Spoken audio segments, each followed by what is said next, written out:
what we may have discovered is an algorithm that turns and makes all things.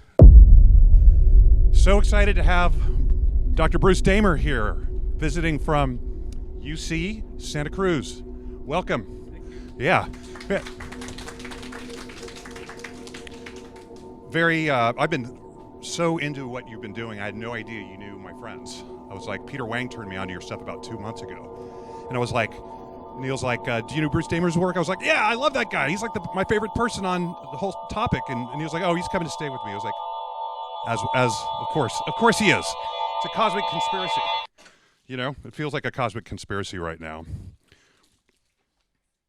And when I've tried to get my students interested in the topic of the origins of life, I'm like, okay, this is how I've been thinking about it. You know, how long do I have to shake a random collection of small objects before they are going to randomly, you know, pop into like the head of Socrates? A long time. But if I have a quintillion robots helping me do this over the lifetime of the universe, it happens, maybe. That's one way to think about this. So, but that's not probably how you think about it, I'm guessing. We'll find out. A lot of shaking and baking. A lot of shaking and baking, okay. Okay, so thank you all for coming to this. We're going to have a visit at Hopfields afterwards. Anyone who wants to do a topic, do a talk here, if you got a topic, you know, we got the time, we got the venue. McKenna, if you want to do a thing on your PhD work, love to have you. And just anyone else, Linus, if you want to do an AGI talk, we'd love to have you. So, and I want to introduce to those of you who don't know him, Dr. Aneil Mallavarapu. Close enough. Close enough. Okay. Hi, everyone. Thanks so much for coming to this. I think that this is a very special talk that you're going to hear. Linda and I had the chance to visit Bruce and Catherine at their place in Santa Cruz. And what I can tell you is that these are two very magical people. And we feel very honored to be able to spend the last 4 days with them. Catherine is a very accomplished entrepreneur who has pioneered very important things in the food world. And if you're interested in that, you should talk with her. Bruce is going to tell you some science that blew my mind. My hair was standing on end, and I was in tears when he told me, because when I heard it, I understood that he had solved one of the fundamental problems, one of the fundamental questions that we ask as humans, which is how life started. We visited their house, which looks like Gandalf's house. And in fact, it was designed by the engineers from Weta, and they're the people who designed the sets for Lord of the Rings, and it was designed as Gandalf's house. So that's the set design. And they really are really wonderful and magical. I'm so pleased to bring them here to Austin, for them to visit us, for Bruce to tell you about this marvelous theory. And you will have a chance to tell people in the future that you were here to hear the story of how all life began. So I'll hand it over to you, Bruce. Thank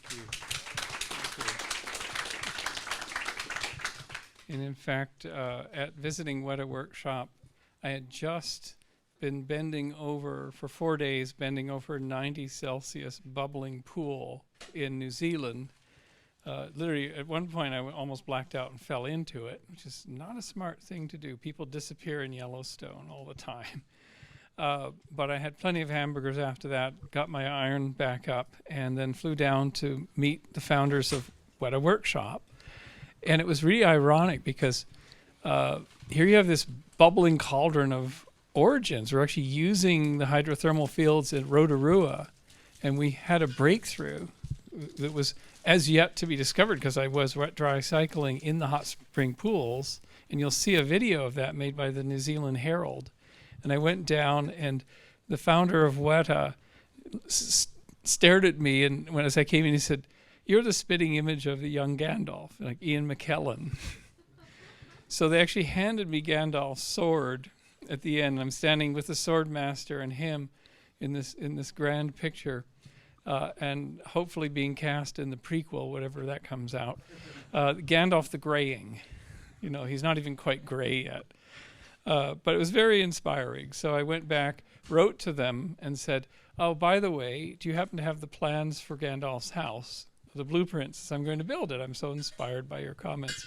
And, of course, everyone had a chuckle because Gandalf didn't have a house. He was a wanderer. He couldn't really trust anyone for very long periods of time. But their Tolkien expert and I worked together, and we designed it, and I built it in 18 months. And so far, we haven't had Ian there, but we're expecting hobbits any day. So with that, it's sort of kind of part of this origin story. Is we flew over Mount Doom to get to Wellington. And it has another name in New Zealand, but now the Kiwis just call it Mount Doom, just for the heck of it, you know, because that's where they shot the film. They've really absorbed it lock, stock, and barrel. And all of that is a clue as to the early Earth 4 billion years ago, these massive volcanic landscapes that are possibly a clue to how life can start on any world. So New Zealand is very apropos. So we'll take you there. So I've got this in 5 chapters. The empirical, you know, nose to the hot spring chemistry, and hopefully it'll be somewhat understandable. There are no equations in here. There's one little tiny chemical diagram in a corner, but don't be afraid. It's mostly a lot of visuals because we're trying to tell this story for a general audience. But I'm sort of coming out of the nerd tech audience into the general audience with this science really for the first time. So we're starting with the empirical. What have we got that works? Because our field's been sort of filled with a lot of conjecture and hand waving for about a century, and fist fights at our meetings because of a lack of data, and everyone's very clung to their models. So there's a lot of fist fights, and I think at the conferences, the ISIL conference, they should just have a boxing arena. You know, that would solve everything. Then we do jump into the conjectural because we were just at the first steps. We have strong clues, a building well of evidence that we're on the right track. And then there's conjecture where we jump off and saying, if we could only evolve these protocell systems for longer, we would see the following start to emerge. The building blocks of life are the circuits of biology booting up bit by bit by bit. And that's our conjecture. And then there's a whole metaphysical download. What does this tell us about creation, about emergence itself? If we've rediscovered the chemical mechanism in a realistic setting that we can reproduce not only in a hot spring pool in New Zealand, but in your frying pan on your stove, we can do the same thing. In fact, training for New Zealand, we were using a frying pan, wet, dry cycling it, heating it with our constituents. And when we got to New Zealand, the pool that we chose, because we had a big hydrothermal field, was called Frying Pan Pool. No accident there. So there's a metaphysical part to this. There's a sort of abstract part to what we may have discovered that's an algorithm that turns and makes all things, makes all complex things with information, possibly. It's a proposal. Then there's the cosmological, and this swings way out into another interest of mine, which is space. So when I was 14, I decided I'm going to work on the origin of life and its future in the cosmos. And somehow they're related. And I'll show you how another set of work with NASA and with the whole aerospace industry led to a thing which turns out to be related to the original protocells. That it may be a mechanism by which life originates from Earth to other places. So it's kind of satisfying at age 62. As of a couple of weeks ago, I think it's done. I think it's going to land. We need to find people to build the spacecraft, but and then there's a by the way, and the by the way is something new for me. So if you're still here or still awake, I'll reveal some of my personal practices that led to some of these insights, and it might surprise you actually. And it's part of the reason why Catherine and I are here in Austin. It's in the by the way category. So without further ado, empirical. So you can sort of handwave. It's pretty common in computing and complexity science to create these virtual models of how things could emerge. And it's a huge fun exercise. But until they're landed on the bench with a bunch of jumble of molecules and some geochemistry and some systems, they're virtual. They don't necessarily happen in the universe. And so I was a computer guy, I was a complexity guy, and decided at 2008, 2009 that all of my ideation and computer simulations that I was running, massive simulations of molecular dynamics, were not going to give us the answers to the origin of life, and I switched to chemistry. Let the molecules do the walking. Because we're several orders of magnitude short on computing being able to solve this thing. I said, I just have to take the dive, start working in chemistry. I found Dave Deemer at UC Santa Cruz just after I got my PhD, and he mentored me, gave me 1,000 papers to read, and we went to conferences. I learned the entire field in about 2 years, and then we had the breakthrough. So it was a combinatorial systems person and a membrane biophysicist working together. He's 24 years older than me, 25 years older. So this created a paradigm shift. When we published in 2015 and then the major article in 2020, it's now created a rare paradigm shift in our field out of one scenario and into another. And it's wonderful to watch these. If you've read Thomas Kuhn's book, Revolutions, is it called Structure of Scientific Revolutions? This is definitely one of them. And it happened over about 4 years in the pages of Nature and the New York Times and journal articles. It's a live thing. So the paradigm shift created a whole bunch of opportunities in other fields like AI, in philosophy, in Whiteheadian philosophy of all places, in the study of the extended evolutionary synthesis. Field after field have been impacted by the discoveries. So we'll get to that. So there were two competing hypotheses. There actually was only one hypothesis from the 1980s on where life could start. And you've probably already seen, great documentaries showing those black smokers and white smoker hydrothermal vents at ridges in the ocean, just pushing material up. And there's a lot of life there. And there are energy gradients. There's available chemical energy. They're very compelling places. And Jack Corliss, who was one of the discoverers of these, suggested in the early 80s maybe life would start there. And that started off a 30-year kind of focus on hydrothermal vents. But it hasn't worked out. And so when you have something in science where you just can't get the basic experiments to work, then the field starts to fracture and you get a crisis. And the crisis was around 2010 in the field, because here's the problem. If you're in water and you form something, water breaks things down. Water is the universal solvent that breaks things down. So down at the bottom of the ocean, there's no place to get dry. There's no place to preserve what you've just made. Now, the reason life is okay there is because it's constantly fixing stuff that's breaking due to water. So life has learned how to be in water all the time. But proto-life or pre-life can't do that trick. It has no enzymes. It has no way to deal with the terrible effects of water, pulling things apart. So we proposed an alternative, hot spring fields. And we'll show you strands of something like a DNA or something like an RNA can arise spontaneously, form in the chemistry, and start to express both information, be able to replicate themselves, and express functions. And that's sort of your basic thing you've got to be able to do. So on the right we see Ryan Norkus's depiction of the Earth 4 billion years ago with the sun orbited by dust, a huge set of rings. So the sun had rings like Saturn 4 billion years ago. It was all this dust.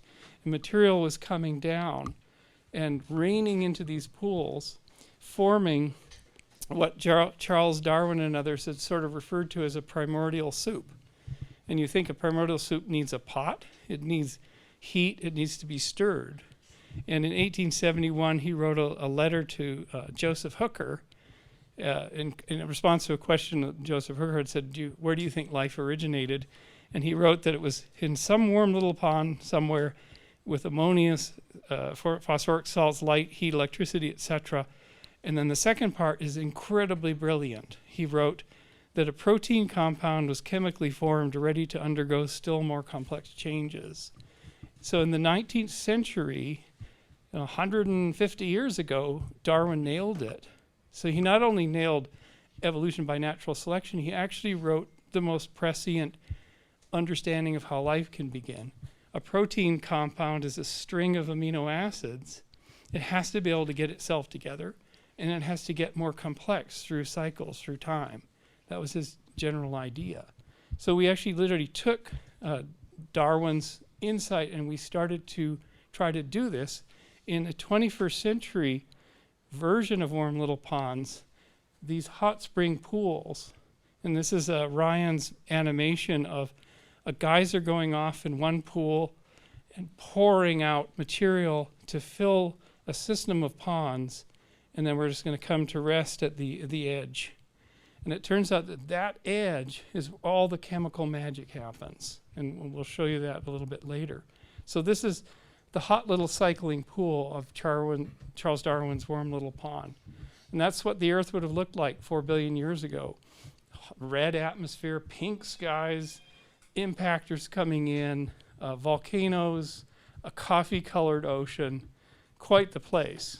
You know, and you would simply be asphyxiated if you walked out onto that landscape, the prebiotic Earth, no breathable oxygen there. So we're going to now take you to New Zealand, and we'll just now that we got the audio working, we'll let this speak for itself. It's just a case of weird science. Leading American scientist Dr. Bruce Damer is at Rotorua's Hell's Gate, conducting research trials aiming to answer the age-old question, how did we get here? It's very exciting. It's a 21st century science, revolutionary science to watch.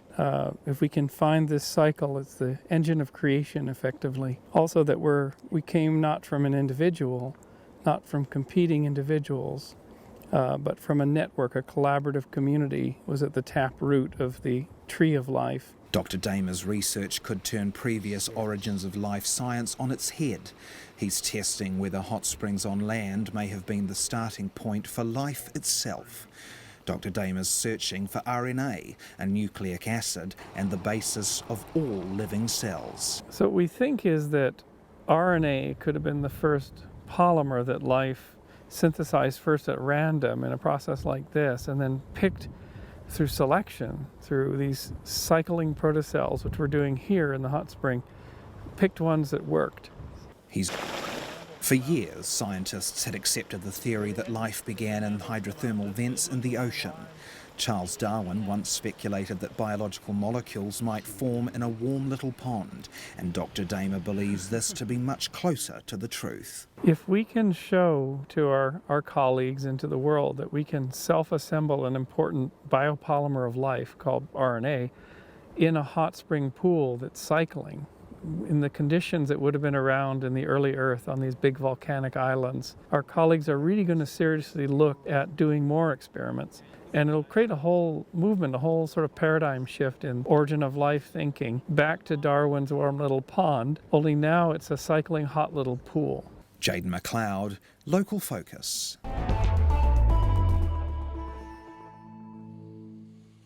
So that's the picture from the place you can go on the early Earth that would have looked like the early Earth 4 billion years ago. And why we know this is because, and I'll just pull this out here, because we actually have rocks from that time. So this, and I'll pass this around so you can each have like a few moments with it. This is a stromatolite from Northwest Australia, and it's very red.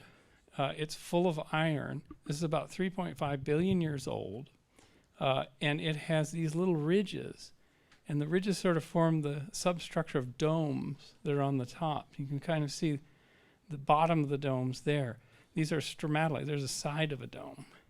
And these are domical stromatolites, which are microbial mats growing over top of themselves on a lakeshore on the early Earth where you couldn't breathe the air.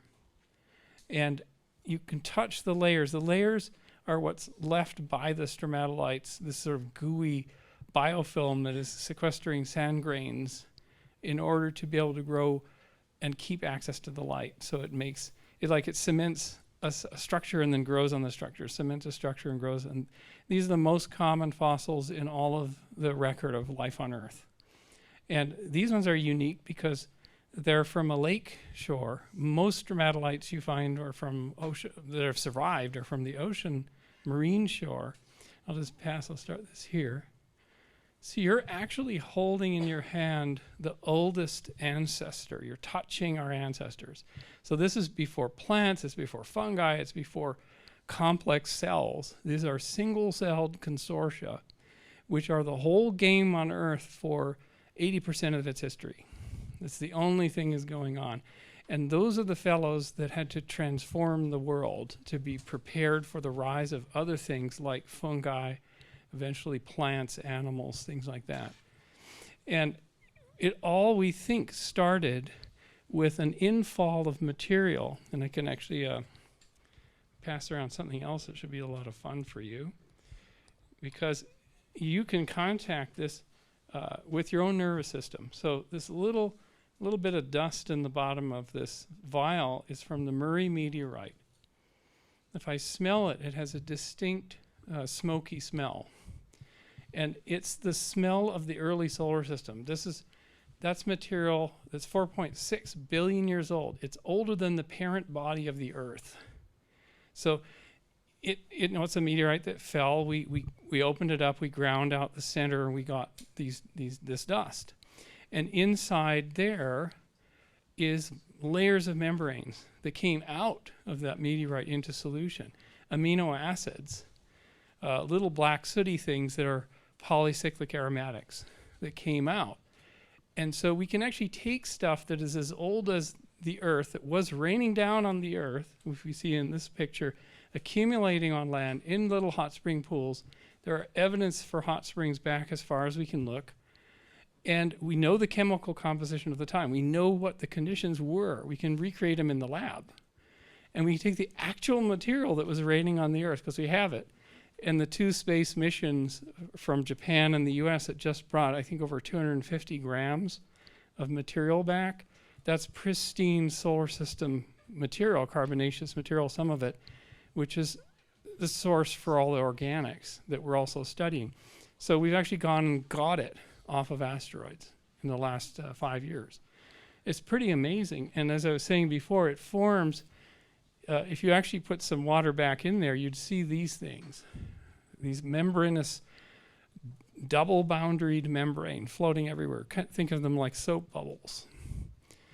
But the interesting thing is as your nostrils or your olfactory system contacts, that's the oldest vintage you will ever experience. You're contacting molecules that have been liberated into your nostrils for the first time in almost 5 billion years, unaltered. It's pretty darn cool. It's convincing for our colleagues too. You know, it's nothing more than better than a direct personal experience. So here's the geeky part. So what we wanted to do was figure out how all of those membranes that are coming from there and all of those little polymers, all the building blocks could all get together. So we built a machine at UC Santa Cruz. You see it's a disc there that has these vials in it, and it turns, and we put all the stuff in it, like the carbon dioxide, put it up to 85 Celsius in a chamber, pumped out all the oxygen, and then we did hydration and dehydration. So here's an injector that's injecting air and dehydrating. There's a H2O rehydration. And what we could do is by putting in these things called nucleotides that are for chemists called non-activated nucleotides, by drying them down, we could form the bonds. So life, in order to form these nucleotide connections and to create nucleic acids like RNA and DNA, it needs to have an enzyme that goes in. It's a machine that goes click, click, click, click, click, and it uses an energy thing called ATP, just boom, boom, boom, boom, boom. But this is a way to do it without any enzymes. So this is, in a sense, the secret. We just dry down and re-wet, and then we have a population of RNA and DNA. And it turns out even peptides So we can actually generate huge libraries of these things over and over again. I mean, you're talking quintillions of them. From a gram quantity of the starting things, you're talking quintillions of these things. It's an immense thing that happens very fast. And we're showing here how they get sandwiched between the layers of the lipid membranes. Now, how do we know they're there? Now, this is always the problem in chemistry. Well, we see smudges. So this is with the building block called AMP with lipid, and these smudges are showing through cycles how many polymers we have and how long they are. So it's up to 100 units long that have been formed from the building blocks. And another really cool thing is Dave Deemer and our group invented nanopore sequencing, which is a technology it's a handheld sequencing device that you can put a drop of material on and you can sequence on your laptop. It's a really cool technology. And there's the pore that we push a little piece of RNA through, and there's a clicker that goes back and forth and creates a voltage interrupt, and now we're seeing boom, boom, boom, boom, boom, we're seeing what's going through. It's a really cool 21st century nanotechnology that's on the market now. And so we use it in our lab to see what we've made in wet dry cycling. How many of these polymers have we made? And they're all random, but they're up to, in that case, they're up to 150 units long. And if you know your chemistry, something that's 150 units long can actually do a job. It's just long enough. So how stable are those? If there is no enzyme that they form, so how stable are they? They're pretty stable. Like if they're dry. So if they end up in a dried film, they're stable for weeks. Because it's the key thing. How about in an office environment, like a cell, when you have water and buffer? RNA will have a rate to break down. It's actually our next work in New Zealand is to figure out how stable it is through time. So that's actually this summer when we go to New Zealand. That's the very question. So here's the cartoon sort of picture of the engine we're talking about. Dehydrate your little solution down, and just like in that vial, you'll see the layers of lipid. And it squeezes together all of your building blocks. And this is actually a freeze fracture of what it looks like. And that stitches everything together, zippers everything together, and you get all these polymers, this huge, huge library of polymers. When you add the water back in, they bud off. They bud off from the dry film, and you get random vesicles or containers of lipid containing random sequences of polymers, just like the starting of a lottery system in a way with random numbers. And then when it dries back down, you can sort of see them all clumping together there. It creates a gelatinous mass, an aggregate. And we think that the magic happens there.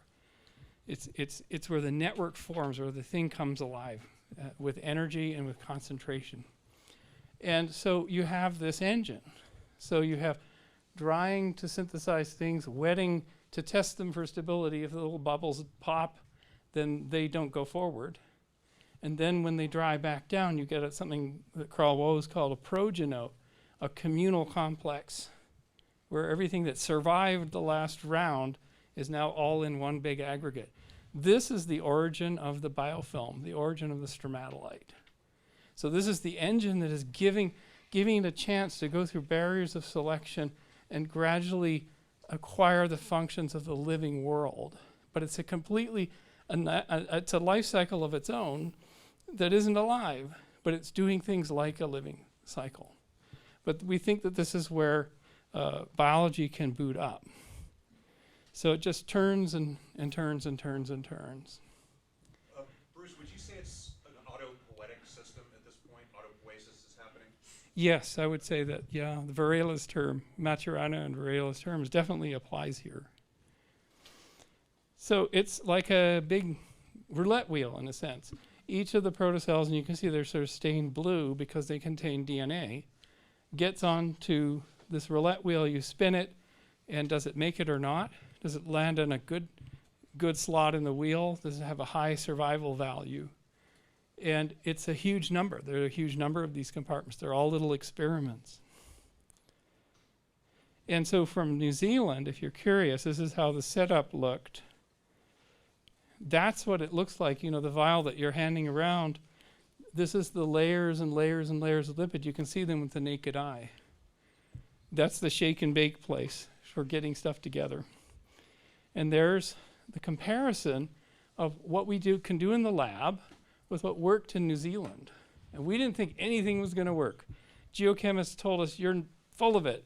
Nothing is going to work in those environments. They're too complex. Everything will be dropped out of solution. And so we actually took them up on it and went down and did it. So, and sent the paper to the geologist who thought we were full of it. And he read it all. He said, I was up all night and I read it 3 times, and you are to be congratulated, you proved me wrong.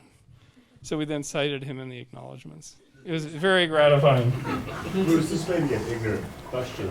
My understanding is that the tree of life originated once on this earth, and everything spawned off of that. What you're describing sounds like it could happen in a lot of different pools. Why do we not see different trees of life from different areas of the earth propagating in different places? It's Doolittle's idea of the shrub of life, or the collection of shrubs, the tangled roots of life.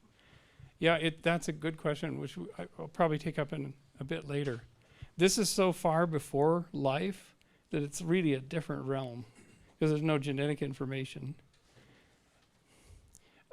Great news for us. We found a colleague in Denmark who had an atomic force microscope, was into what we were doing, and said, send your samples. And this is from our first publication with him. These are rings, 300 MERS or 300 units long of RNA that formed this way, rings. So they circularized. We would normally see these tangled webs, but these rings are really suggestive that if you put RNA in a ring, you can create a viroid. And a viroid is like almost a primitive life form.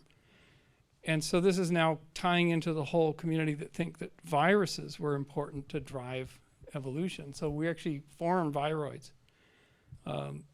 It was a nice surprise. Like nothing else could form those ring structures. Nothing else. So the nucleotide chemist said that's convincing. Really satisfying too. This was from just over 2 years ago. This is at Fly Geyser. Have you ever been out to Fly Geyser in Nevada? Burning Man, I know that our friend Ken Adams, who went to Burning Man with him for several years, owns this ranch where they get their water and they have their facilities. And the ranch is called Fly Ranch because there's so many flies. It's ridiculous. And there's so many flies because there's a huge hydrothermal system. And there's these huge towers coming up with silicious water spraying out. And we went out there to do our chemistry there. And we did it on slides, open slides instead of vials. And it was an amazing experience because we could see the layers. This is layers of nucleotides. This is layers of lipid infused with crystals of silica coming out of solution. It's like, what could that have done? Could that have provided an organizational matrix? And so we did it at 60 Celsius instead of 90. So we're trying to establish a box where polymers will form. Is it 60? Do we need 90? Or is 100 too high? And et cetera, et cetera. And that's called an urable center, meaning a place where life can begin. Urability is our new term for worlds that can start life. A little bit more on that later. Here's a protocell, a compartment containing the DNA that was formed at Fly Geyser. And so we're now kind of seeing this as something new, that these sludges that would have formed around the pools in the Hadean are kind of a progenitor. They're a niche. They're literally an ecosystem for the start of life. And that also flips things on their backs, because it's thought that ecosystems came when life modified the environment, like beavers making beaver lodges. But it may be that ecosystems or niches had to come first to protect life and to be complex enough and nutritive enough and supportive enough for the fragile processes, complex processes of life to come from within. So we have a new term for that, a progenitor for life. And that's a brand new idea just going into publication at the moment.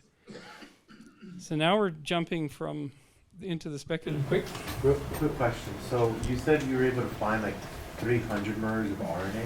Mm-hmm. Whenever you study that RNA, did you ever observe or see the formation of double-stranded, or was it all single-stranded? We saw a lot of double-stranded product, and the DNA was also forming double strands. But did you add only ribonucleotides or deoxyribonucleotides? Both, yeah. And in fact, this is the good place to jump into this speculation, because all we've done so far, we haven't formed life at all. We've formed little blobs that are completely passively self-assembled, but they contain important players in this future story of life. And we formed them in huge numbers in environments that would have existed on the early Earth with the building blocks.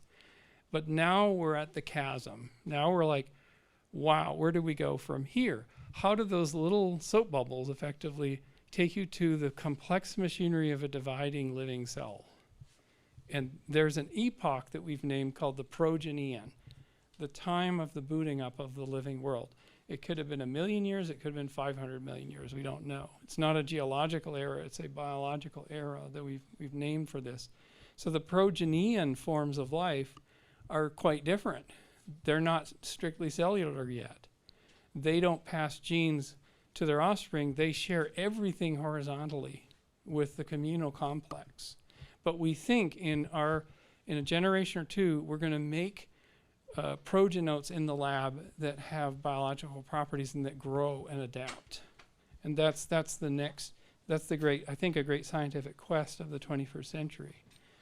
So all of this is driven by, no teleology, no efforting. It's driven by selection, all the way down. Selection's all the way down.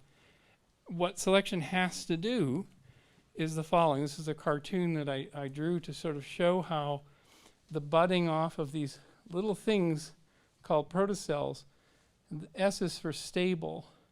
S is for a stabilizing factor and a pore. And stabilizing means if you have some polymers inside you, you're just better at staying around. Think of like, a bicycle tire that has a nice inner lining. The polymers kind of lie against the outer lipid and make it more stable. Whereas things that are empty tend to fall apart. You can actually watch this under a microscope. But what if a pore forms? What if something is sticking across the boundary? Well, that allows bad things to get out and good things to go back in. That's also stabilizing. Does the thing that formed the pore have to have any particular structure? Not really. It just has the right sort of foot and head on it. So we think that pores will emerge spontaneously, and the group in Germany has seen them, has seen the spontaneous emergence of a pore function by doing many cycles, thousands of cycles of a system like this across a barrier. So pores are probably the next one. And then there are M for metabolism. And we think when you have a pore, you can take nutrients in and energy in that can drive a little digestion cycle to make something, metabolism. So we think that beyond effective pores will come the selection of the metabolic cycle that can make a little product that might help the protocell a little bit. And it goes on and on from there until at the very end, you have this very complex system with feedback, and this machinery is in there, and the protocell is getting stuff full of all this function, and it forms this elongated sausage. And you can see this happening. The Shostak lab at Harvard is always doing this. The sausages get longer and longer, and suddenly they pinch down and you have two vesicles. They do this all the time. But what if it was under control of all these little machines, and there was a divider, and you have now daughter cells. That's the transition to the cellular world. Now the daughter cells take the genes of their parents and they become more specialized within the community. All of this is happening not in open water and solutions, it's happening inside a communal complex. And that's another one of our predictions. So that's the sort of map, the conjectural map. And we need to build machines to do this, not just our simple little cycling disk. We need to build massive combinatorial chemistry machines to punch into this chasm and see these things emerging. It's a major, I think of it as like one of the great scientific instruments of the 21st century. Like the cyclotrons that broke atoms apart in the 20th, so we could see their bits and pieces. These Genesis engines, if you will break biology back down into its starting point and then restart it and trace forward in a massive sort of search engine. And it will teach us a lot. And I'll come to that a little later. So here it is all together, a hot spring origin of life. Start with synthesis of a lot of this wonderful organics in space and in volcanic ash and in the atmosphere. It accumulates on the land in these little pools. You can see step 3 there. It mixes across pools. So you've got an alkaline pool and an acidic pool, and they do different jobs. So it's like a big chemistry set where you're mixing stuff from one to the other, and you can get over chemical barriers because you have an entire chemistry set. It's called a hot spring system. And then you have the wonderful finding into the cycling pool, cycling systems which do this trick. So you've got your raw protocells and their building blocks and other components, and now you're in a cycling engine, and it cycles all the way up to a robust living system that would be called early life, that's subject to distribution. So it floats down like a raft. It floats down a stream and ends up in a more dilute environment like a lake shore and dies because there just isn't enough goodies.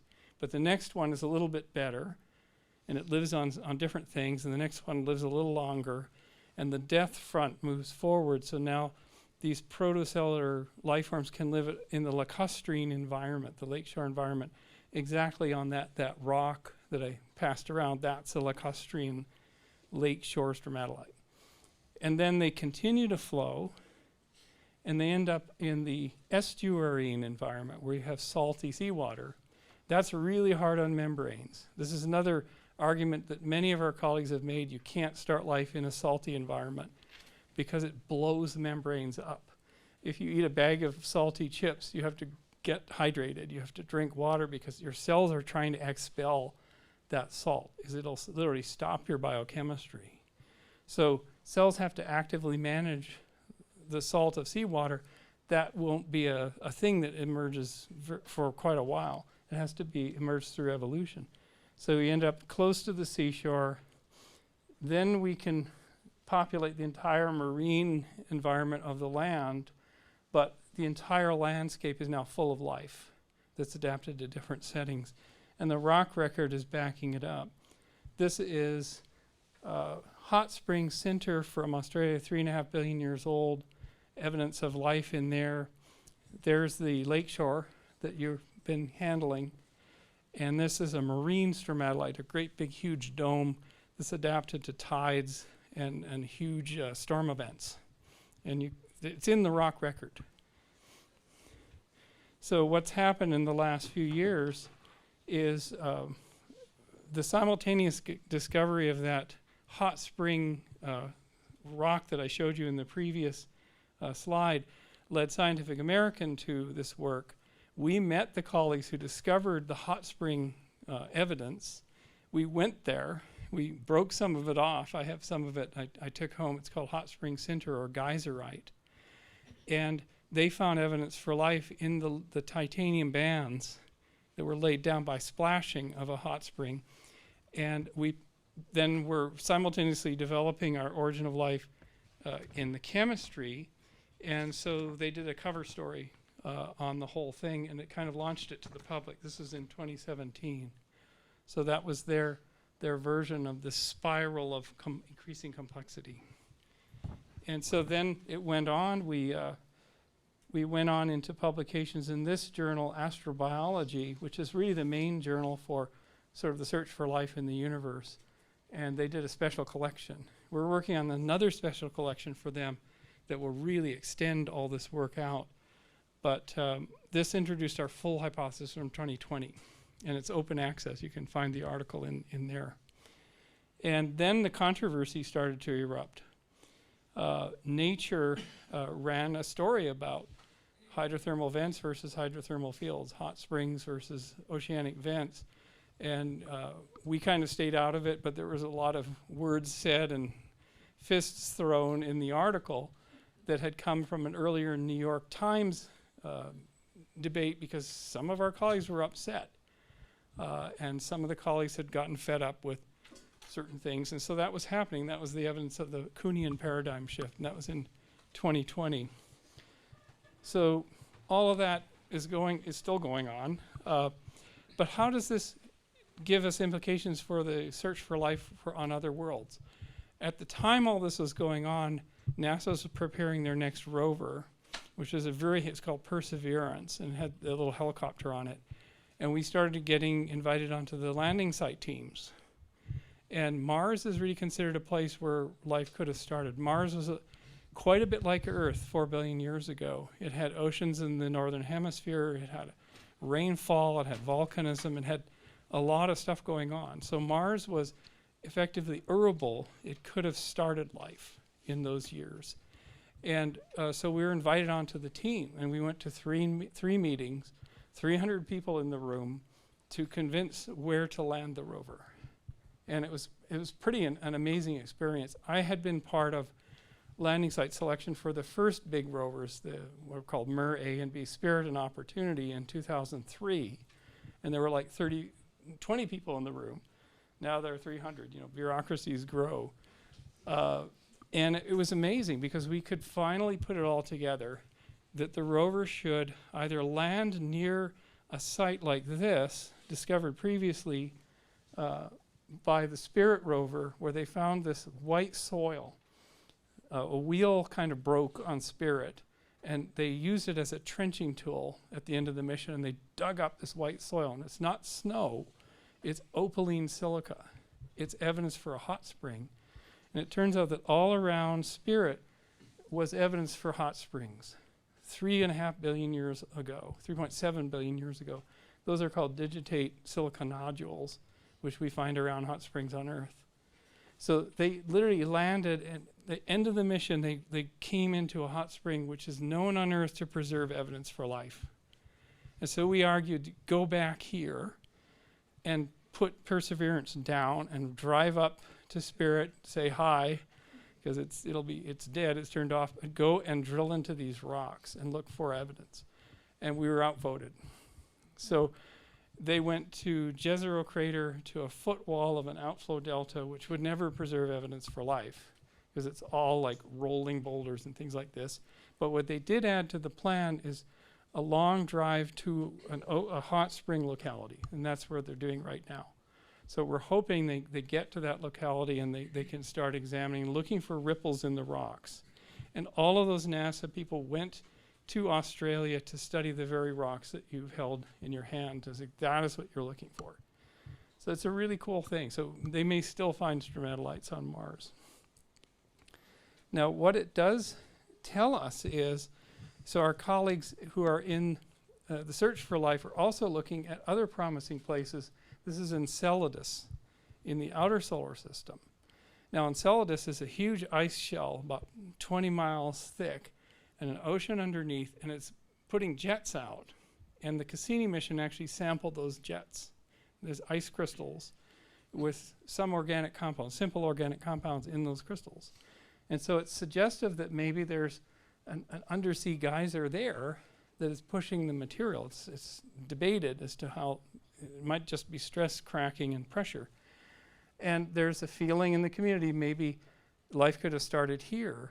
But since the hypothesis and the entire paradigm shift, a lot of colleagues are saying there's no wet-dry cycling here. There's no exposed landscape. There's no richness of collection of organics from outside.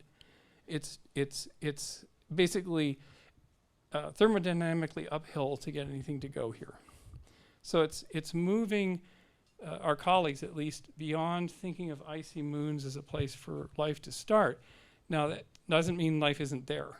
I doubt if there are great big tentacled sea creatures like on Europa report, but there could be microbial life there. It could have found its way in on an asteroid impact from Earth or Mars. So we just don't know. And missions are in planning for Europa and for Enceladus to go and look at the samples using actually Dave's nanopore technology to look for polymers in ice crystals. It's really cool stuff. So now we're going to jump into the metaphysical. Go ahead. You were talking earlier about trying to figure out like the temperature box. right? Like, is it 60? Is it 90? Like, where does it work?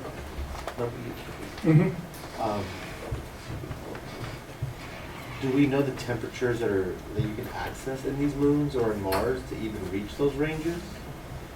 Mars is very cold.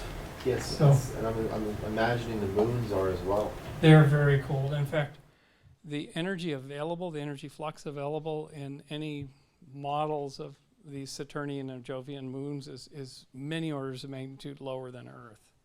So there's an argument there's just not enough energy to start life or even sustain it appreciably, unless you're in a hot rock zone with a stretching rocky core that was doing the hydrothermal vent thing. But it's not even, some models show that that's just not happening. These cores are very small, and the stretching is stretching the ice, but not the core. But it's really not my area, but it's a debate going on now. So metaphysical, what you do with metaphysical, I think, at least from the physics and the chemistry of this work, is step back and try to abstract things. So it's not really a spiritual sort of a quest, although maybe there are spiritual implications to it. But it's like, what in the abstract is going on here? What is the engine of creation, if you will? What are the components that are working? And we could actually posit there's a metaphysics to the system. And Jamie Wheel, who's sitting right here, is definitely a metaphysician, so I'm very interested in his take on all this. So a gentleman talked to me at the very beginning. He said he was excited about this talk because it's at the boundary between inanimate, if you will, physics-based, pre-statable matter-energy interactions and this weird thing called life, which seem to have other properties, even though it's still using the physics and chemistry of the universe. But it does weird and exciting new things that a purely physics environment can't do. And so I asked the question years ago, what is going on crossing this boundary into biology? If we can come right up to the boundary and see the basic steps, the basic turning, what is going on, and is it a teacher for us? And I do a lot of things through thought experiments, and I'll come to that more in the last section of how I do the thought experiments. So one night I had my eyes closed and I was asking the question, how were we made? You know, you have to be almost OCD to work on stuff like this. You know, you're not bored with your quest or yourself, you're just continually pushing it. And I asked into the ether, how were we made? And this time I got a really powerful vision back, which was an undulating plane. And I pushed down on one side of the plane, and the plane undulated in a kind of predictable way. And the voice in that dream said, that's physics, that's stuff. You know, that's a wave or something like that. And then the dream presented to me this little vacuole, this little compartment. I said, oh, that's my favorite thing. It's a protocell. And the dream said, no, there's more here. Just be patient. And what I noticed, the protocell could let little things in, but if they got attached to other things and they made big things, the big things got stuck in there. And that's the basic property of it. It traps things and it gets them jostled together, it crowds them together. And then the vision of two of these protocells next to each other was presented, and little things were going back between the two compartments. It's like, that's pretty cool. Well, of course that should happen. And then another vision was presented where there were a lot of them, and there was a lot of traffic going on. It was almost like the traffic in Austin. It was like, and I realized, oh my God, it's this network has arisen. And my brain sort of went out into the physics world and like, that's a new thing. It can't occur in the rocks on Mars. It can't occur in the clouds of Venus or Jupiter. Network effects this is new. This is made by the system, a newly emergent thing. And then 3 Cartesian plots were presented, and one had a P on it for probability. I guessed, well, that must be something to do with the crowding. Oh yes, the little compartments crowd things together so things are more likely to happen. It's a probability machine. It says, get all crowded and stuff happens. Like, you're crowded in this room, You might meet someone you'd never otherwise meet. So you're in a probably shaping environment right now. I is the interconnect, the network.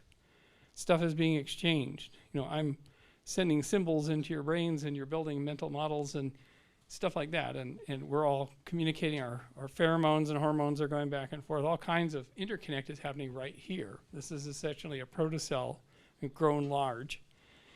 And then the system said, well, you try to guess what comes next in this next plot.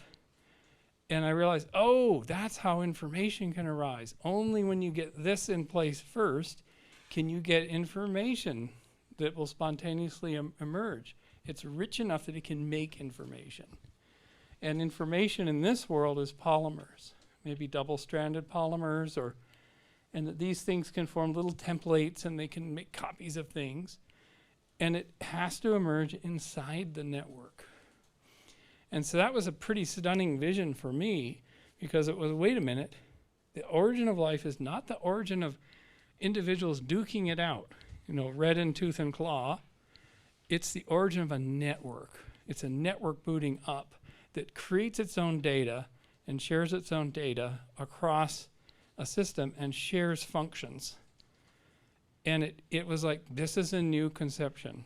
We're not starting from the simple cells that then compete and then because actually there are no simple cells that can compete. So the network is primordial.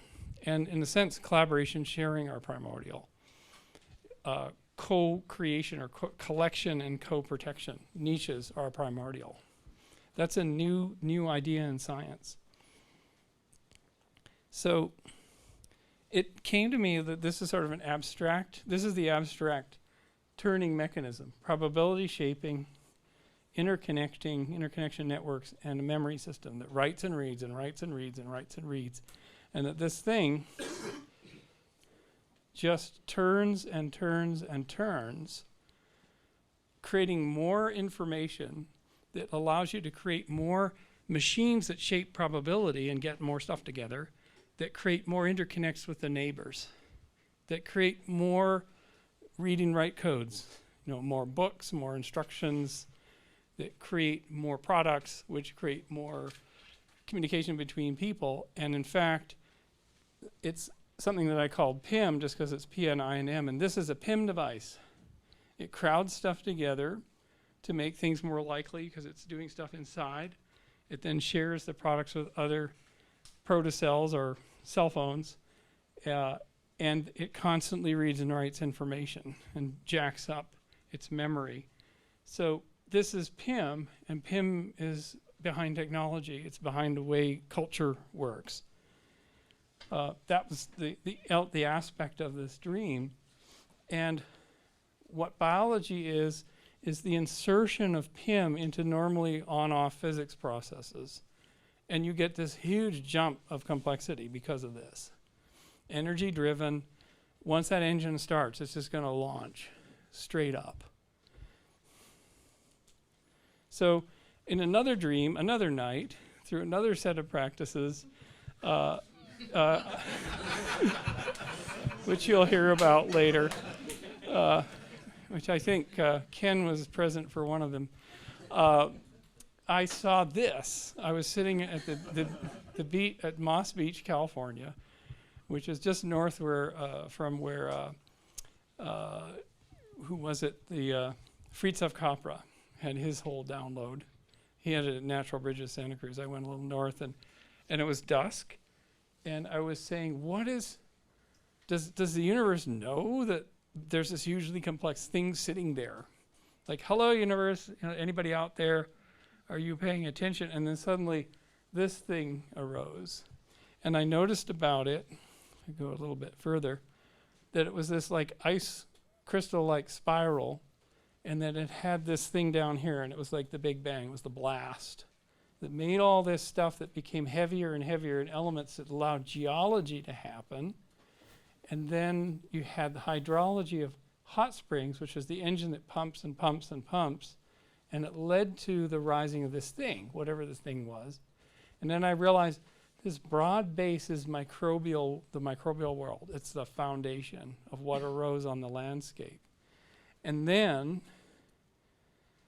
this engine arose with it. This PIM engine was cranking, driven by this thing, cycling energy. It needs a continuous energy source. So maybe it started in a hot spring with every 23 minutes, geysers pumping, but the energy influx is daily. 4 billion years ago, it's every 7 hours. Now it's every 12 hours or roughly. But that this system, energy driven, pushed the complexity of organisms up the spire. So we're getting more and more complex, and in fact, fewer of them, because the more complex organisms are more costly to make. But all along the way, they're spitting out stuff. They're spitting out genetic memories, structure memories. So as we climb this thing, we're climbing a probabilistic spire, if you will. And that all this blow-off detritus from these trillions and quintillions of organisms gradually getting bigger and bigger forms some kind of interconnected field. Because it was always based on an interconnected field.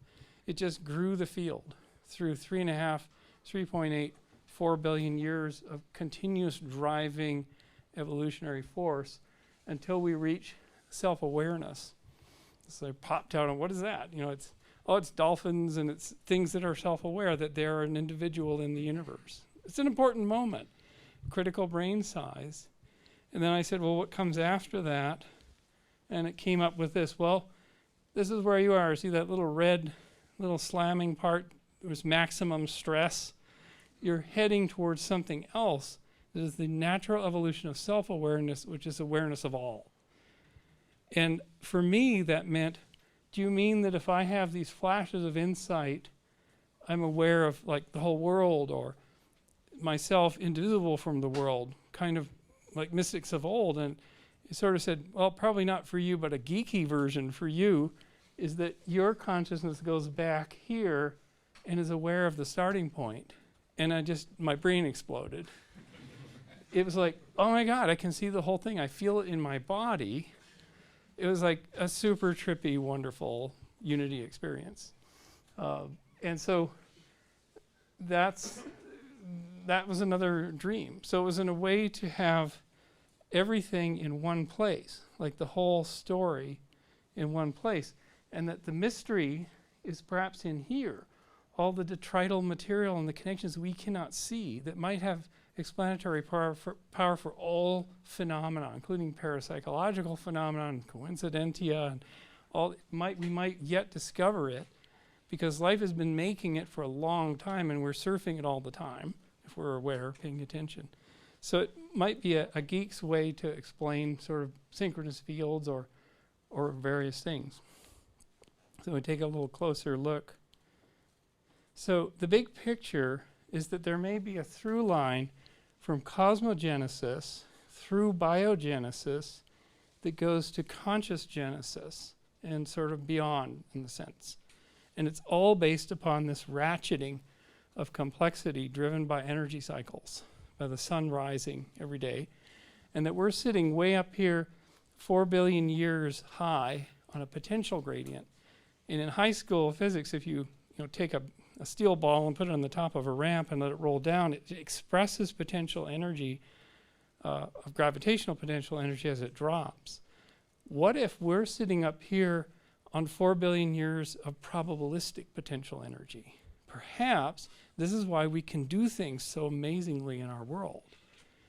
We have agency because of this, because of the collective of what life has made, but we're also at risk.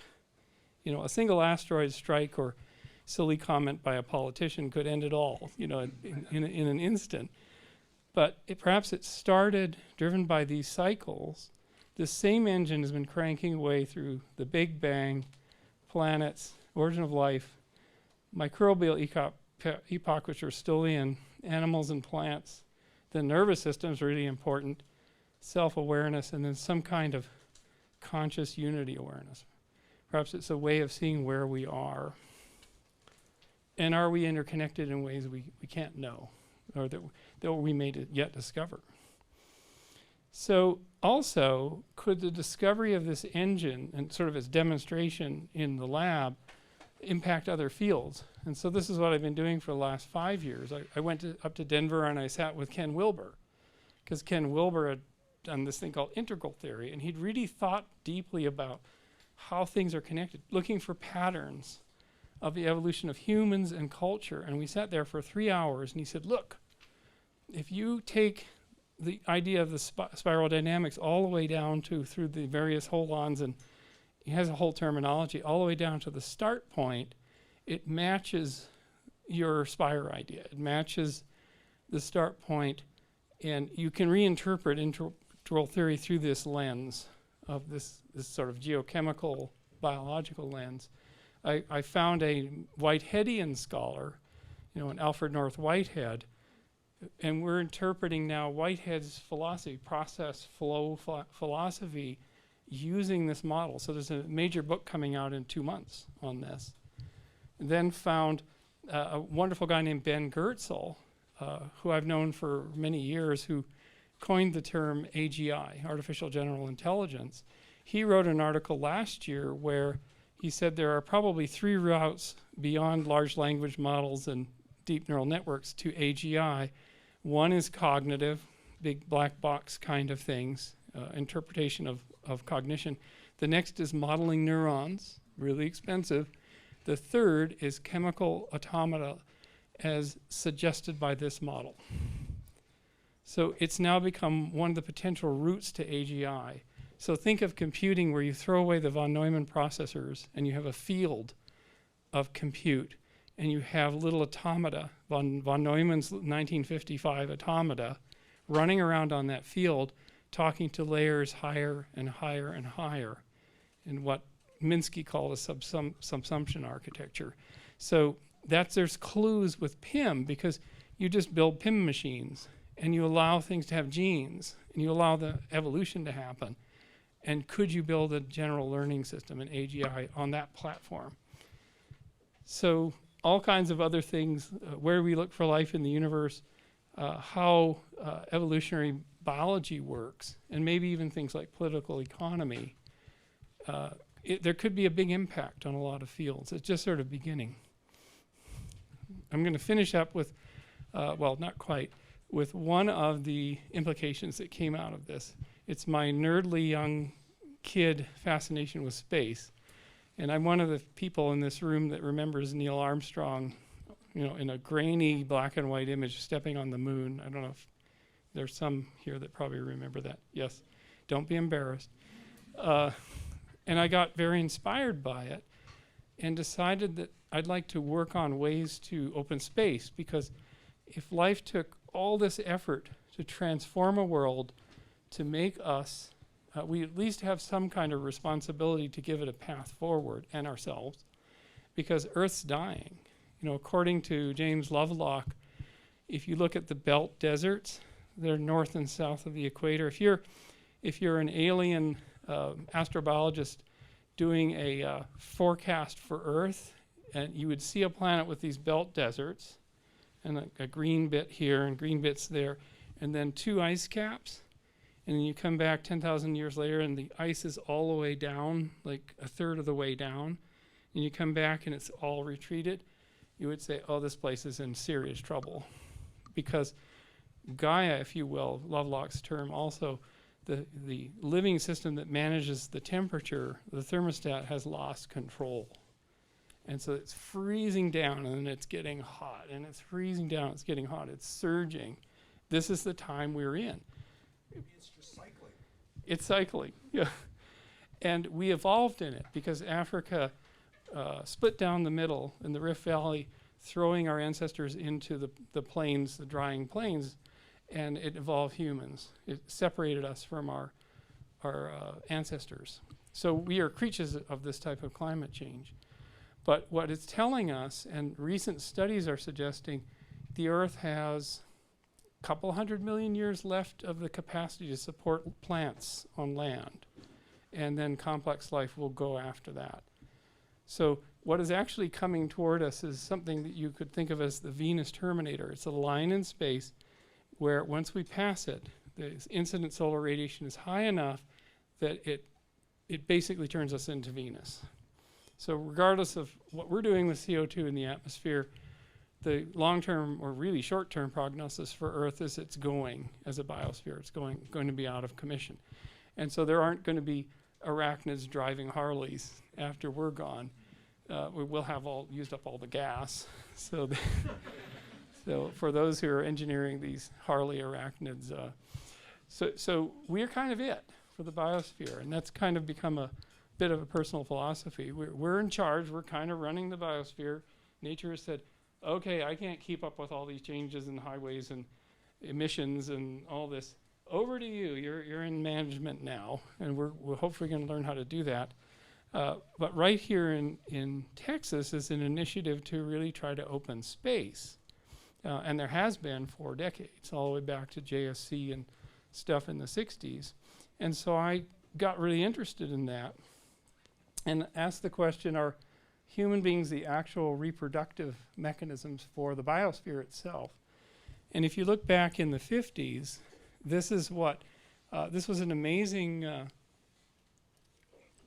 series of articles before the first astronauts, before the first satellites. This was Chesley Bonestell, the artist, painting visions of space based on input by Wernher von Braun, the designer of the V-2 rocket in World War II.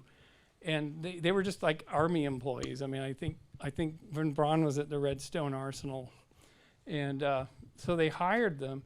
I think they did a TV series with Disney in 1955, literally with Walt Disney, introducing America to what the future could look like. So you have the rotating space station, and they actually got a lot of it right.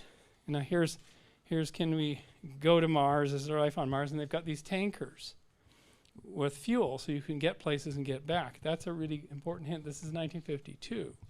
And of course, they're worried about recessions, all the sort of same thing that we are. And then this is going on. This is Bigelow's inflatable habitats. There's a clue there. And this guy that you see wandering around, you see him in Whole Foods here in Austin. And Catherine and I had dinner with him like a year and a half ago and had a great old time. And he's just an amazing force of nature. So he's completely revolutionized the launch business. 80% of the mass lifted to orbit is now SpaceX. And when this picture was taken, it was maybe 3%. So he has innovated and finally gotten aerospace and launch out of the doldrums that it's been in. Just an amazing achievement. And one of the things he's doing is this thing called Starship down here in Boca Chica. And initially I thought, oh, this is nonsense. It just looks like a great big, it looks like the Axiom from Wall-E. It'll have people drinking milkshakes and whatnot. I wasn't a believer, but I was gradually convinced. And third test launch is probably in a month or so from Boca Chica. It's an amazing system. They have figured out, or will, hopefully in the next few years, figure out how to launch this great big thing on top and this great big booster on the back and bring them both back and reuse them. Nothing's wasted, nothing's thrown away. They already did it with their Falcon 9 and their launches out of the Cape and for the Air Force. They're already bringing most of the components back. So they're lowering the cost. It's astonishing to me. So their next launch is imminent, but they're missing one thing in the story. So here's a perfect launch for Starship. We hope it happens. They're missing this. They're missing recharging. So if you had a vehicle that you were going to drive from New York to LA without a gas station in between, you'd have to be kind of pulling a tank behind you of fuel. Can't fill up, so we're going to pull the tank along. Not very effective. And if you're going to Mars, you have an even bigger problem, because what they're proposing is to send a great big manufacturing thing to the surface of Mars and try to crack water out of the atmosphere or dig it out, mine it out of the soils. That is hard. That equipment will fail multiple times, over and over and over again. It will be a hard run. It might not even be a solvable problem. So I started to work on this problem, and I met this guy, Peter Janiskins. And you'll probably recognize him from various TV shows, but he's the asteroid hunter. He's the guy whose cell phone rings when they see a flash in the sky, and he takes private Learjets out to pick up the pieces. And he's the first guy where they actually predicted where there was an asteroid or meteorite coming in, and they caught it from high altitude. Really cool dude. He's really cool. And I met him at a conference, randomly at this contact conference, and he didn't even have a badge. And I whipped out my phone and I showed him this drawing of, could we capture an asteroid and put a little tower on it and somehow manage it and put a bag around it, somehow do that? And he said, oh, that'll never work. And I didn't know who he was. I said, well, who are you? He said, I'm an asteroid astronomer. I said, I'm busted. My idea is falsified. He said, okay, let's go to lunch. And we went to lunch at a fish restaurant, had a bowl of clam chowder, and he turned up from his bowl of clam chowder halfway through and said, I figured out how to make it work. We've got to bring gas out to the asteroid, encapsulate it in the balloon, put the gas in, and we can control it. We can detumble it and despin it, and we can move it. And I said, is this new? He said, this is totally new. This is totally new. So he called up his friend, Julian Knott, who was in the middle of designing the Red Bull balloons that people were jumping from, the cabin and the balloon. He held 59 records in ballooning. And he and I worked for a month on this design of how to deploy a balloon in space and surround an asteroid. And we were right in time because NASA had a $500,000 RFP that was out, and we submitted to it. We did not win it, but we got high scores. So it got fully reviewed. 30 days later, like, oh my God, we got to get this together. And we got high scores. So what I'm showing you here is the animation done for my TEDx talk, because after we didn't win the NASA grant, we didn't have any money to do vacuum chamber testing and to build an envelope and all that sort of stuff. So I thought I was going to put it out as a TEDx talk. And this was the animation from the TEDx talk. And this is like almost 9 years ago, by the way, maybe ahead of our time. So here we come up to the asteroid. Our enclosure now can be pushed forward and pulled by ropes, actually. And Julian assured me this will work. This is ballooning technology. And see that plug that's coming down? It'll tighten and it'll seal it 100%. And now we've got the little space potato inside, and we put in helium and pressurize it 1/10 of an atmosphere. The friction with the gas will slow it. You can't have these things tumbling. You can't manage them.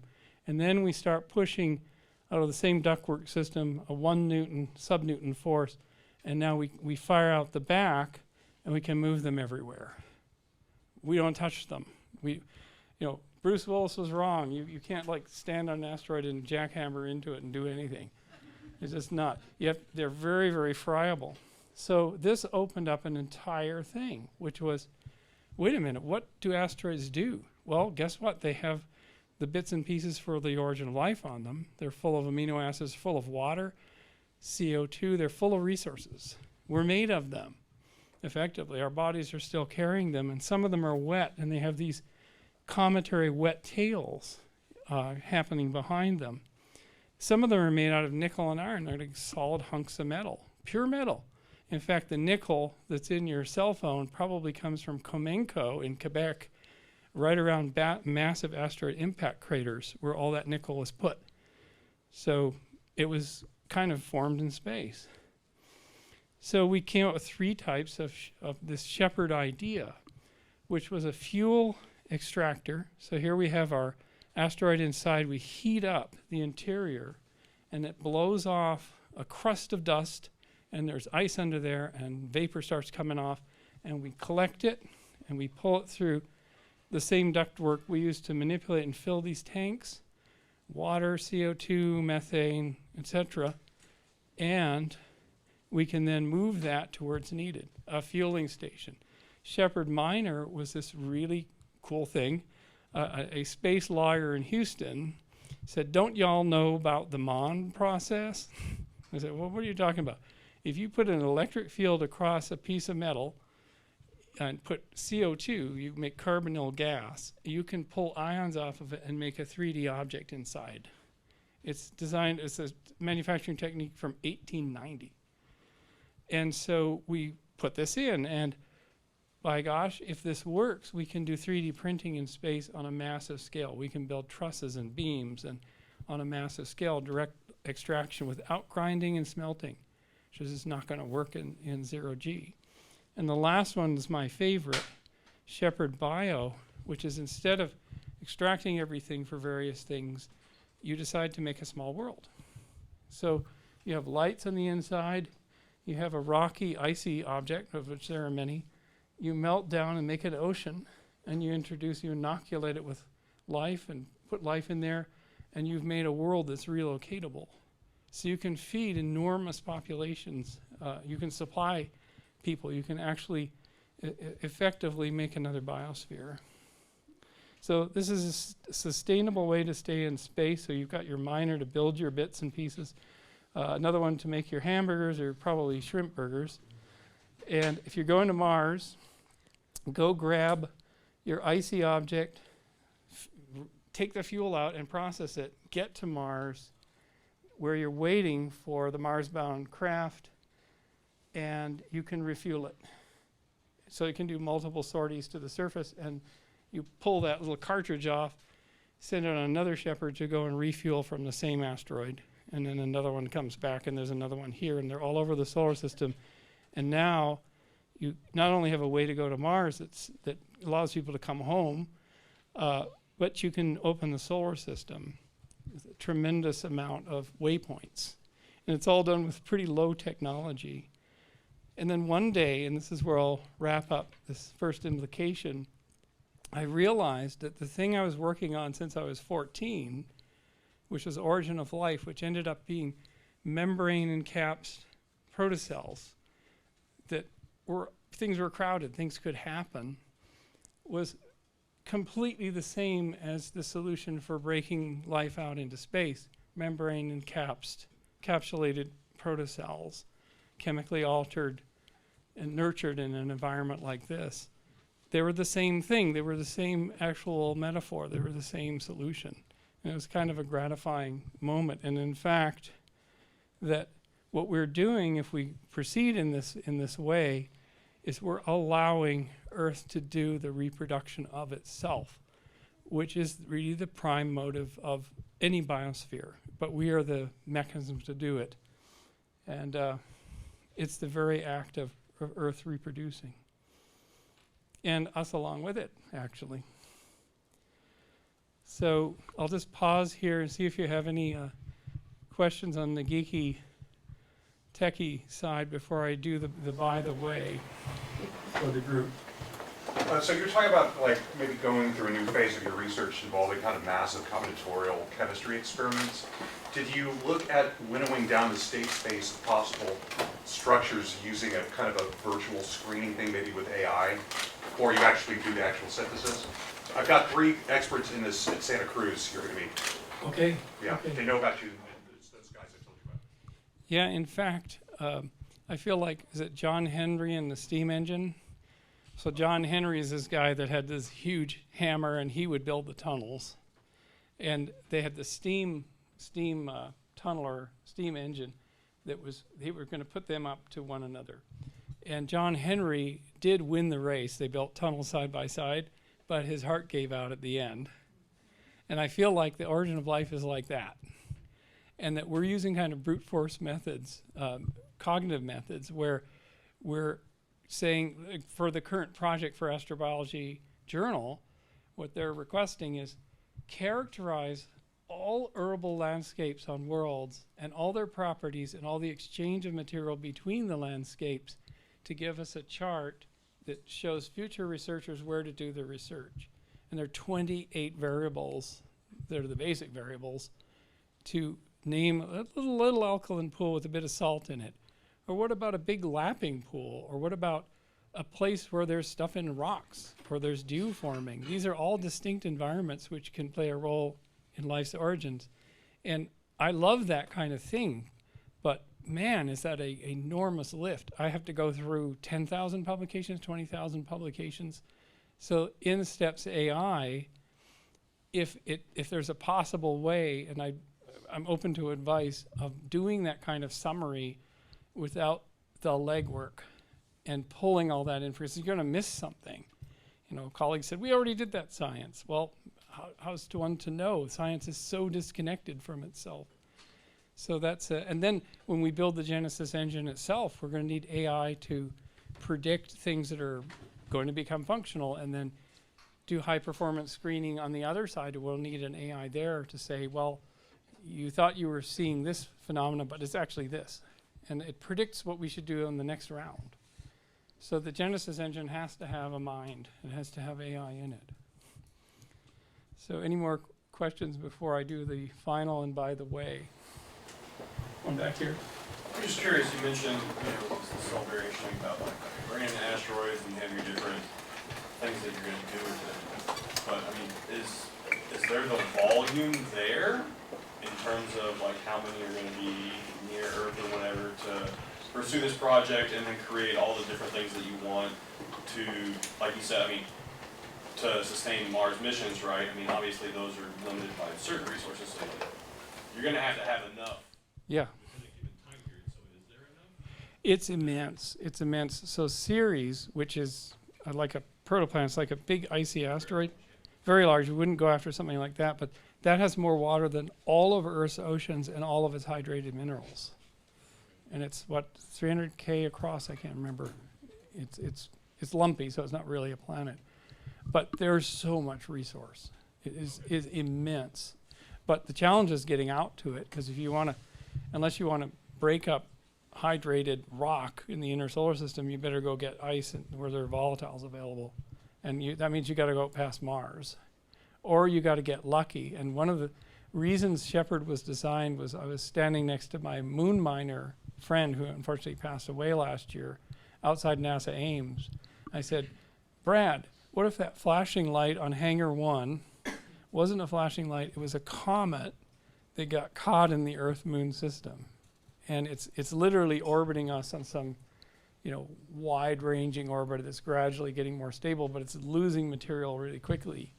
And he said that would be the most valuable asset for all future spacefaring if that could be captured and used. 1 million tons of volatiles, or 10 million tons. If you could somehow manage that, every spacefaring, and anybody would that's our ticket right there, if that chance happened. So then it started me thinking of, well, why don't we go out and try to get them then, if it's such a game changer? And so that was the sort of beginning of the Shepard idea. Here. So have you guys just gone and put all those in a spreadsheet somewhere and done a sort based on volatiles? Like, is there a study being done of the known close nearby ones? There's a lot. So the recent missions, there's actually better and better. There's like Skywatch surveys and better and better data, better and better catalogs of these objects. And there's even objects that are kind of trailing and leading Earth that are like easy to get to. We could do, and with Shepard, we could actually test out the system by encapsulating dead satellites and putting them into graveyard orbits. So there could be a cache business. So we could just use our space junk, make it less risky, or actually even do satellite servicing inside the enclosure with astronauts that don't have to wear pressure suits. So for a big thing up at geostationary, doesn't matter how big it is, you got a bigger balloon, manage it and maybe tumbling, service it, refuel it safely, and it's a cash business for somebody. So that's in our business plan development, which was underway until COVID. We had a whole pitch deck around it. Like, can we do this? Anybody wants to join the effort, you're most welcome. Ken?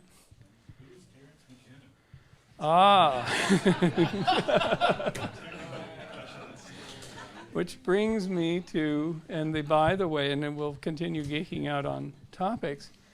Well, it turns out that what I've experienced, and I think pretty much everybody in this room has experienced, is creative downloads. Like when you were like taken over by flashes of insight, have you all done that? I mean, just It just happens, and they're good feeling things. They must release dopamine or something. We just like them. And Albert Einstein was one of those guys. He had what he called Gedanken experiment, which were thought experiments, but it was more of a reverie or a trance for him, because he'd been working on something, and suddenly he actually, in one case, was describing it coming through his body. He's taken over, and he's in a virtual world, running alongside a beam of light, and it's very, very vivid. And it seems to be coming from outside. It's not entirely his own cognition. So he kind of popularized that idea of the creative trance. And when I was a kid, I would read books about Einstein and whatnot. I thought that's how science was done.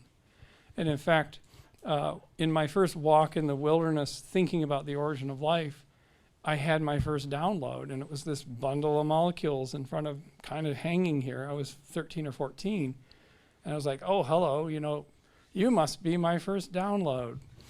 And what do you do with that? It's a thing. It seems like a creature or something, but is it a projection of your own mind, or what is it? And so I said, okay, I can talk to it. I can get a little frustrated with it. Like, you're confusing. Everything's like sticks and balls are moving, and it's like a model of molecules, but I don't understand. Try to get more clear. And what's driving you? Is there gears and cogs? It's just like this thing is just seething. And then, surprising to me, it asked me a question. It said, figure out how I made a copy of myself. I was like, whoa, what? And it just comes into your consciousness. Figure out a copy. It's not really a voice. It's just sort of a thought comes in. And then my mind went off to like an automobile factory. Like they're making TR7s. This is in the 70s. Terrible sports car. But TR7s are being made, and there's a huge machine called a factory, and they're moving the parts along, and there's guys, and there's maybe robots someday. And that's not plausible. You're just yourself. There's no factory. How can you make a copy of yourself? It's a nonsense idea. And the bundle of molecules kind of winked and said, work on it. Yeah. A follow-up question on McKenna. Do you think Einstein tripped too? I think he endo-tripped on his natural juices. More on that in a minute. So I was a trippy kid. I sort of believed in these things, and I started having these hypnagogic visions when I would close my eyes, and I drew thousands of pictures of these worlds and all kinds of stuff so I could keep the system online.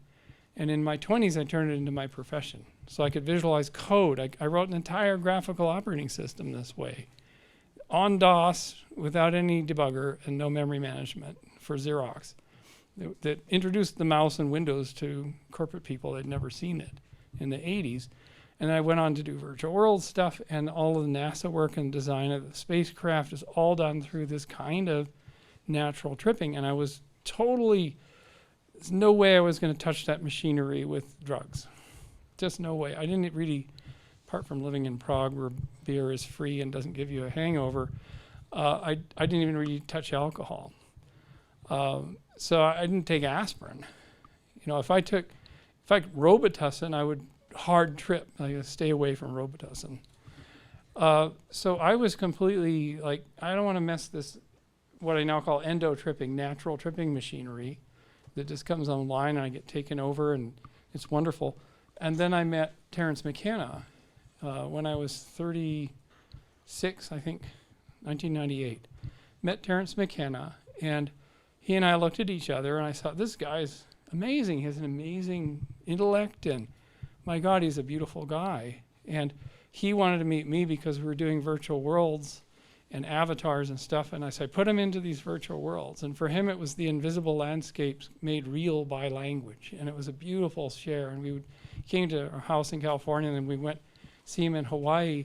But while we were there in Hawaii, he complained that he was having terrible nightmares, like just beyond. He said, they're so strange, I don't know what to do.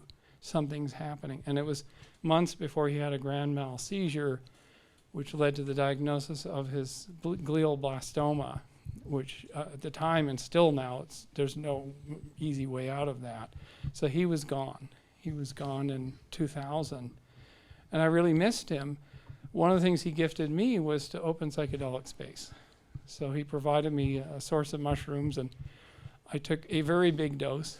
And if you listen to Terrence, one of his piece of advice is get a scale. So I had no scale, and so I said, well, it might not even work. I'm just going to eat the whole bag, you know. And I had an exo trip. I had a stunning experience that was absolutely horrific at the beginning and terrifying. And then it opened up into a vision of the cosmic, literally the singularity happening. It was phenomenal. I was totally, by the morning, I was just a different human being, really. I sat on a pile of rocks next to this river and like, I'm complete as a human being on this earth, you know. And so I started this practice of going back. So Terrence passed away. I started this practice of trying different psychedelics, and I would initially do very low doses. And my endotripping system, I found a way to kind of turn it off, put it to sleep, because I still was worried about wrecking it, you know.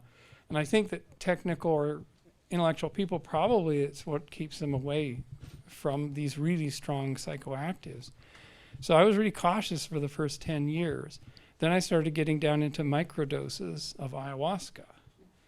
And I found a magic place where the tryptamines were not going to just slam me and put me into the dishwasher. They were a partner, and I could talk to them. I could talk to Mother Ayahuasca, if you will. And I could bring my endotripping system full power, turn it on, and have them merge together and work together. And a whole practice emerged completely just for me. I didn't tell anybody about it. And I went through my healing because I was adopted out as a kid. And the whole rift that happens, adoptees are given away by their mothers, it's a whole deal. We are like 2 times or 4 times most likely to be hospitalized with psychiatric conditions. Is a whole thing that goes on. So I was able to go and experience that birth and heal that rift. Whether it's a metaphor or it's real, I was liberated from the hard knot in my belly. So that happened, and I noticed that as each healing event happened, more could be revealed. I was a smoother flowing system, and this came online in a way better way. It wasn't trying to prove anything. It wasn't agitated. It was, oh my God, it's open. Like I'm open down here, so I can be open up here. I had tremendous access. It kept getting better and better.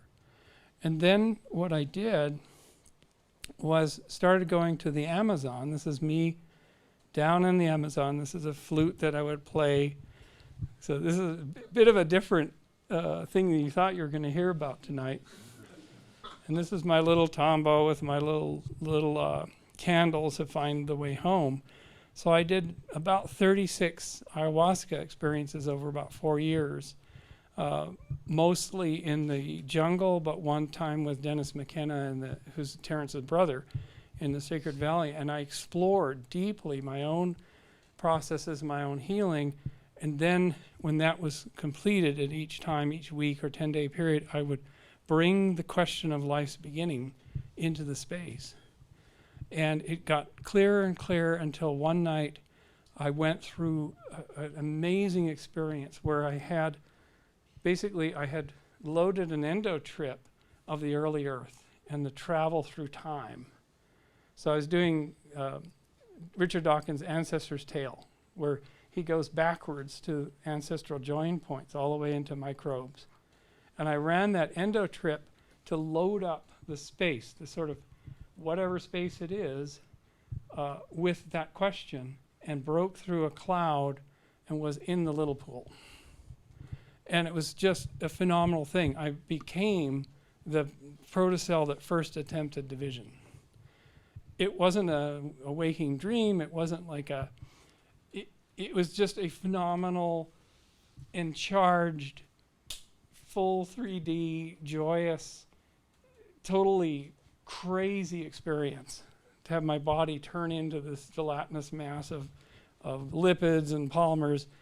And I didn't have the answers. I actually blacked out, came to in a scream. And the scream was tied to my eyes seeing the tearing off of a bud off of my now gelatinous body The bud was black. It had no living content. And the body that I was alive. And I could see polymers moving like piano keys. It was just astounding, absolutely astounding. And it was half endotrip and half exotrip. They were in really perfect partnership. So I actually wasn't spent at the end. So I literally stayed up all night, rewinding and re-experiencing that trip when I came back to my little Tombow, and asking the questions of what did I just see? And then 3 months later, this came. So I was sitting, just doing breath work, some yoga and some breath work.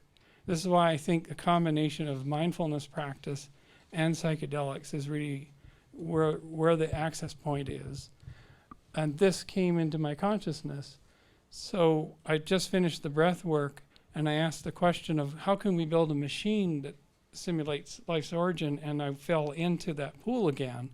But this time was full, all of the factors, the protocells moving. This is the sketch I did right after it finished, about 45-minute download, or reverie, if you will. And it was turned into this initial sketch for the first publication, pages and pages of notes written to Dave. And Dave wrote back on like January 3rd of 2014, you found it, you found the kinetic trap. And that was the chemistry way of you found a system that can get ever more complex, that's realistic on the early Earth. And so this was the core insight. We call it coupled phases. And that was our 2015 publication.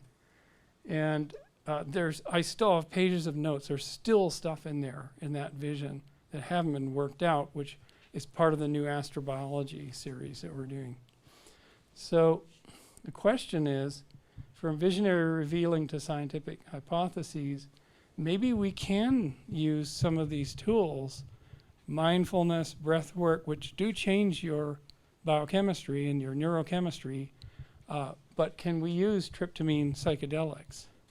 And in fact, if you read Brian Muir-Rescue's book, The Immortality Key, that came out last year, a year and a half ago, it may be that our ancestors in Greece used the Eleusinian mysteries and an ergot derivative to initiate 1,000 people a year for 1,600 years, and they booted up the genius of civilization itself. So this may go a lot further back than we know. And so I came out of the psychedelic closet in Dennis McKenna's conference in May of 22, and sort of proposed that maybe the medicines of healing can also serve as the elixirs of discovery. And so I'm out of the closet. So these are just a few thoughts on this. Can we use an artful combination of these things to make breakthroughs in not only in science, but technology, design, even in leadership in our boardrooms? You know, there's sort of this meme going around that, you know, if we give MDMA to all the boards of directors, will get more humane companies. So that's a little bit non-specific and probably hard to pull off.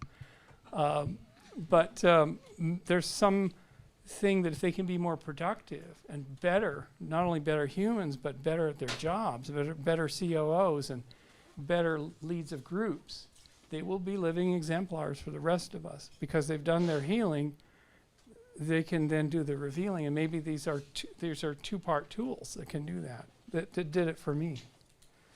And so for our times, we're coming into really big complexity territory. In that spire, we're up in the red zone. We probably need tools like this. We need to manage them well, though, because they can cut both ways. So Humphrey Osmond in 1957 coined the term psychedelic to mean mind manifesting from the Greek. And it turns out that at the dawn of the psychedelic West in the 50s into the 60s, this is what they thought psychedelics were good for. Not just truth tools for the CIA or something like that, but Gerald Hurd, in the first article in the Psychedelic Reader, 1963, asked the question, can this drug enlarge man's mind or people's mind?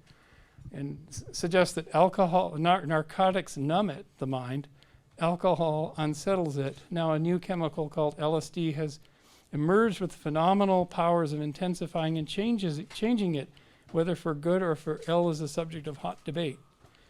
And he points out that in his experience and from others who are taking it, that it's the unique quality of attention which LSD can bestow, the state of mind which is the most evident mark of genius functioning. Now all of this thinking kind of fell on the sword of kind of a chaotic spread of LSD into the culture. And here we have Timothy Leary. Before this is where they got fired at Harvard, the controversies in the Harvard Crimson. I have a lot of Timothy Leary's papers, so I was able to go through and find all this stuff. And but in 1963, just after Kennedy's announcement, a newspaper from some source at Rice University where it was done announced that, well, naturally, NASA's going to use LSD to train the lunar astronauts. And there was a study done by Lewis Harmon involving Myron Stolroff and Jim Fadiman, who's still with us. He lives in Santa Cruz, and he's the father of the microdosing revolution, where they took 23 professionals and gave them mescaline or LSD, and they worked on problems. And it's a breathtaking study. It lacked controls, modern controls, but it was highly suggestive as a pilot study that these are tools for professional use. And then come 1966, criminalization, everything just stopped. And now we're here in 2024 with MDMA going to come off Schedule 1 to Schedule 3 probably in a year. And so it's going to go into clinical therapy off-label, and we'll have psilocybin shortly after that. The Swiss are really working on LSD, Swiss federal system. And so we decided to form a new nonprofit that here in Austin, because the studies are returning. This is one published by Mason et al. About enhancement of cognitive function. This is a wonderful review by Sam Gandy et al. So there have been 6 or 7 good publications on this in the last 4 years or so. And so the psychedelic assisted innovation idea is returning, and I suggest that it is a combination of natural endogenous ability in an individual, whether it be a 15-year-old or one of you are here in this room that might have this ability, and exogenously applied states to help to work in synergy in a safe way. So it's a practice that we could actually test and share with others. So can we come up with a practice that might combine meditation with a psychedelic? And there's a great film called Descending the Mountain. It's directed by a friend of ours about a Swiss Zen center which where they gave lifetime meditators psilocybin. It's a beautiful documentary if you want to see the things that are happening there. So wrapping it up here, we are introducing the Center for Minds, which is coming out with the support of and the lineage of our friends at MAPS, that you may know this organization, which stands for Multidisciplinary Association for Psychedelic Studies, which has led the charge for the MDMA use back in society. So MINDS is called Multidisciplinary Investigation into Novel Discoveries and Solutions. And we will have 4 pillars: the scientific research, and perhaps starting with a local university here. We're in negotiations or in discussions at least. And a community, find the others. We've started a survey on our website and people are filling in like, yeah, I have a practice, so I'm happy to share it. Perhaps down the line an academy where people can get mentorship and training. They can go through things that I found by accident, but they, parents that have a child that's kind of on the spectrum and really kind of brilliant, but where do they go? Who do they talk to about the visions that they have? How do they land those visions into really productive lives where they get validation for their capacities? That's a really important one for us too. And lastly, protocols, safe protocols to publish around using powerful high-octane tools with the mind that also involve the heart. And really formalizing the practice beyond therapeutics to performance and vision and just actually having fun, with having fun with neurons. And it's based right here in Austin. And some of the founding team members are here. And we've been meeting with potential donors all week. We'll be at South by Southwest. We have a wonderful panel there. We're going to be at the Eclipse Festival, a whole program there with maps. If you're going out to Eclipse in a few weeks, and you can find out more and contact me or the rest of the team here. We're calling it Psychedelic Assisted Innovation, and there's the QR code for it, and you can just centerforminds.org. So thank you very much.